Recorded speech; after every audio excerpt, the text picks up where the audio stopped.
बोलिए श्री सतगुरुदेव महाराज जी की जय, साचे दरबार की जय।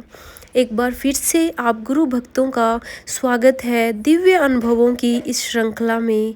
आज का दिव्य अनुभव है साध्वी बबली भारती जी का। आज के अनुभव का टाइटल है दिव्य सरोवर बना दिव्य अति दिव्य। सो चलिए आज का दिव्य अनुभव शुरू करते हैं। दिव्य सरोवर के उद्घाटन का दिव्य दिवस था।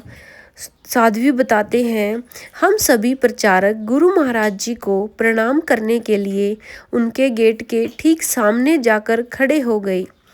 सभी के मुख से बड़े ही बुलंद स्वर में ओम श्री आशुतोषाय नमः का उच्चारण हो रहा था। इस पावन महामंत्र का जाप करते करते मेरी आंखें बंद हो गई और फिर मेरा धीरे धीरे ध्यान गहराता चला गया। ध्यान की गहराइयों में मुझे गुरु महाराज जी के दर्शन हुए। वे बड़ी ही तीव्रता से अपने कक्ष से निकले और गैलरी में आकर खड़े हो गए। पहले उन्होंने अपने एक एक बच्चे पर अपनी कृपा दृष्टि डाली। अपने सभी बच्चों को देख वे बड़े ही प्यार से मुस्कुरा रहे थे। उनके मुख की वो मुस्कुराहट मुझे आज भी अच्छे से याद है। सभी को अपने दर्शनों से निहाल कर मेरे गुरुदेव मेरे आशु पिता ने अपने दोनों हाथों को उठाकर सभी को आशीर्वाद भी दिया और फिर वापस से अपने कक्ष में लौट गए। इसके बाद गुरुदेव अपने पोर्शन की सीढ़ियों से नीचे उतरने लगे।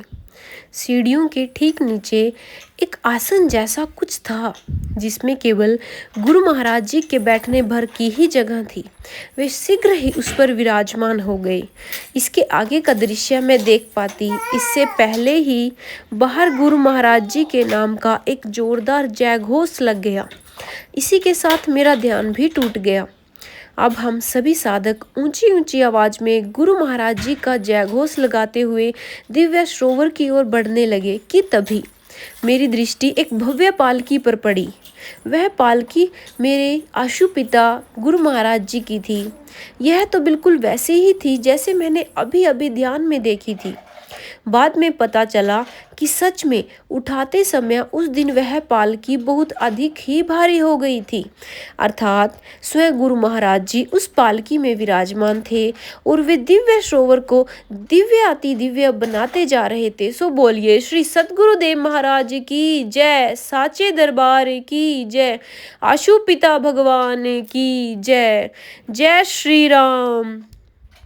अनुभवों की इसी श्रृंखला को आगे बढ़ाते हुए हम आप सबके सामने गुरु महाराज जी के शिष्य का एक और दिव्य सा अनुभव आप सबके साथ अभी साझा करेंगे। आप सब गुरु महाराज जी के चरणों के साथ ऐसे ही जुड़े रहिए और दिव्य अनुभवों को श्रवण कीजिए। यह अनुभव है आरती शर्मा जी का, जो रहती है राजस्थान के सांगानेर में। वे अपना अनुभव हम सबके साथ साझा करते हुए कहते हैं कि साधकों, हम सबको ब्रह्म ज्ञान की महिमा को समझना है। हमें गुरु महाराज जी ने आदेश दिया है और फिर से हम सब पर गुरु महाराज जी अपने कृपा करते हुए बताते हैं कि एक दिन आरती शर्मा जी ने दिव्य अनुभव में देखा कि छोटे बड़े महिला पुरुष अर्थात सभी ब्रह्मज्ञानी साधक अंतरिक्ष में एक साथ पंक्तिबद्ध बैठे थे और सामूहिक साधना कर रहे थे। साधना में बैठे हर एक साधक के भीतर से एक प्रकाश की ज्योति प्रकट होने लगी और उसके द्वारा उसके आसपास एक ऊर्जा क्षेत्र बन गया। जो ऊर्जा क्षेत्र उन सबके शरीर में से निकलने वाली वाइब्रेशंस का था। उस समय साधना करता हर एक ब्रह्म ज्ञानी व्यक्ति बहुत ही दिव्य और अति दिव्य लग रहा था। लेकिन वहीं उन सभी की साइड में एक ऐसा साधक भी खड़ा था जिसने कभी ध्यान साधना नहीं की थी। वह ज्ञान को प्राप्त कर भी ज्ञान की महिमा को नहीं जान पाया था।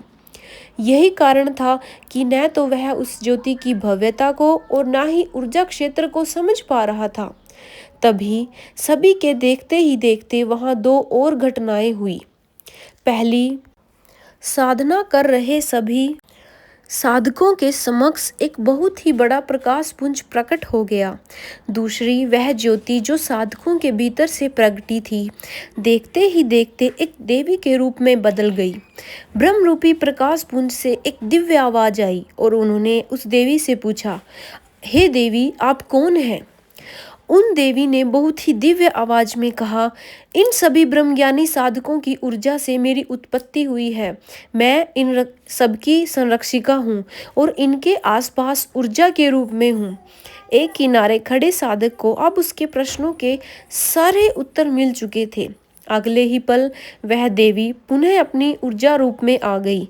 ब्रह्म रूपी प्रकाश से आलोप होने से पहले मानो चेतावनी देते हुए कहा, काल आएगा, परिस्थितियां गंभीर होंगी। उस समय साधना ही सुरक्षा कवच प्रदान करेगी। जो साधक निरंतर साधना करता रहेगा वह ही गुरु कृपा से और साधना के तेज से सुरक्षित रहेगा। इतना कहते ही प्रकाश अंतर ध्यान हो गया। इसके बाद वहां अचानक एक सांप दिखाई दिया। वह काल रूपी सांप था। उसने अपना मुंह खोला और वह उस व्यक्ति के पीछे लग गया जिसने कभी साधना नहीं की थी। इस दृश्य को देखकर मैंने संकल्प ले लिया कि अब कभी साधना नहीं छोड़ूंगी और आज हम सब भी यही कर रहे हैं। दुनिया के कामों में इतना उलझे हुए हैं कि हम सबका ध्यान साधना की तरफ नहीं जाता। सो गुरु भक्तों, गुरु महाराज जी के चरणों से जुड़े रहिए और साधना करते रहिए और गुरु महाराज जी से की कृपा को प्राप्त करते रहिए। सो बोलिए श्री सतगुरुदेव महाराज जी की जय, साचे दरबार की जय, अशुपिता महाराज की जय। जय श्री राम, जय श्री राम, जय श्री राम। आप सभी को अंतर्राष्ट्रीय योग दिवस की शुभकामनाएं। श्री अरविंद जी हम सबको योग की परिभाषा देते हुए कहते हैं कि योग वह विज्ञान है, वह प्रक्रिया, वह प्रयास और वह क्रिया है जिसके द्वारा मनुष्य अपनी सामान्य मानसिक चेतना की सीमाओं से बाहर निकलकर महान आध्यात्मिक चेतना की ओर जाने का प्रयास करता है। Yoga is the science, the process, the effort and action by which man attempts to pass out of the limits of his ordinary mental consciousness into a greater spiritual consciousness। कि योग एक ऐसी प्रक्रिया है जिसके द्वारा अपने मानसिक सीमाओं से निकलकर आप आध्यात्म की ऊंचाइयों को छू सकते हैं और आप उस ईश्वर की प्राप्ति कर सकते हैं। आज इस योग दिवस पर आप सब दिव्य ज्योति जागृति संस्थान के जो प्रोग्राम हुआ था नूर महल आश्रम में, उसको देखिए और जो भी शिष्यगण वहाँ पर जा नहीं पाए, इस दिव्य प्रोग्राम को अटेंड नहीं कर पाए, उसके माध्यम से इस दिव्य प्रोग्राम का लाभ उठाइए और गुरु महाराज जी की कृपा को प्राप्त करिए और साथ में योग कीजिए और अपने शरीर को स्वस्थ बनाइए। सो बोलिए श्री सतगुरुदेव महाराज जी की जय, साचे दरबार की जय, आशुपिता महाराज की जय।